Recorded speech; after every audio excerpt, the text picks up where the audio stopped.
I know we're very excited about what's happening in Kursk, and the Ukrainian army is doing an incredible job. Like, they surprised the whole world.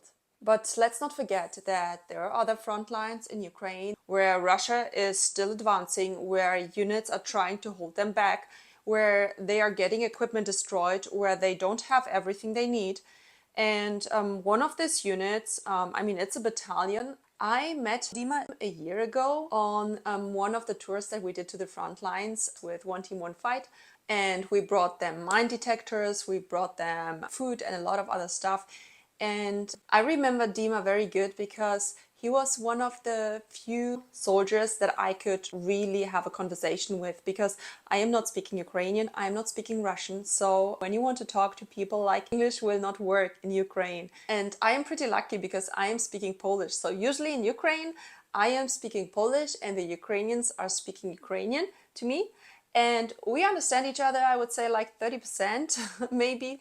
And that is already really helpful, but it's not enough to have like really a deep conversation with someone. But with Dima, I could really talk because he speaks Polish. So he told me about his previous brigade and about what their actual work is. So they are demining areas where Ukrainians are advancing.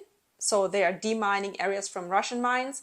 And there are mining areas where the Russians are advancing. So when they know that there is like a Russian advancement, they have to get there in time, they have to take their mines, they have to prepare them.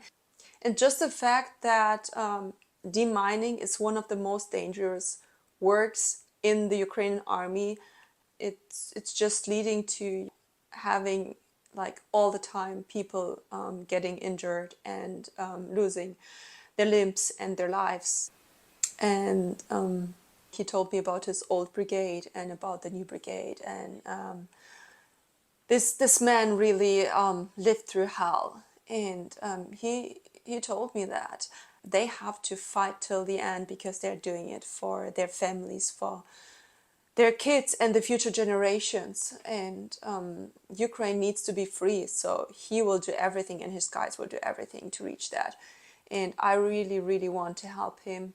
All of their cars were destroyed in the last weeks. So last week they didn't have any car left, and they were collecting. They said that one of the cars could be repaired, so they were collecting themselves for car repair, which we managed to do. Then they received a car now from Harry and Dima, so they gave him their own car, one of the cars, but that's still not enough. Like, he has a team of drone pilots. They are transporting a huge drone and they need a quad for that. So a quad costs $6,500. I am then also collecting for drone jammers, which are $7,000. So if you guys want to help him, I will leave a link to his own fundraiser for the quad and also to the fundraiser for the drones here below this video. And I just want to thank every one of you who is still thinking about Ukraine, who is still talking about Ukraine, who is still doing everything that you can to support Ukrainian fundraisers and Ukrainians, and especially the people in the army that are holding the lines.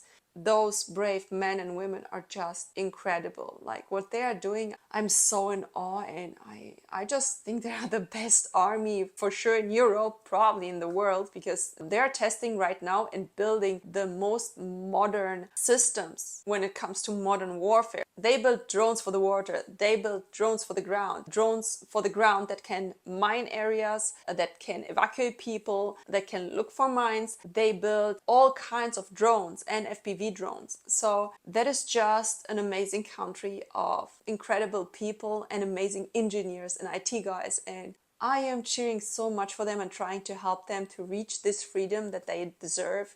Yeah, every one of you who wants to help with that, you can either join one of the two fundraisers or both and help Dima to get the things that he needs for his teams. I have lived in Ukraine for over a year and I have volunteered with different organizations, always focused on frontline needs and on frontline soldiers. So I will be talking about that on my channel, and you can also join my Telegram group. So if you are somebody who wants to support Ukraine a bit more, you want to brainstorm with me about different ideas how to fundraise better or what more to test, everyone is welcome, and you will find the link to this group also below this video. Let's keep going until victory. See you in the next video, and Slava Ukraini!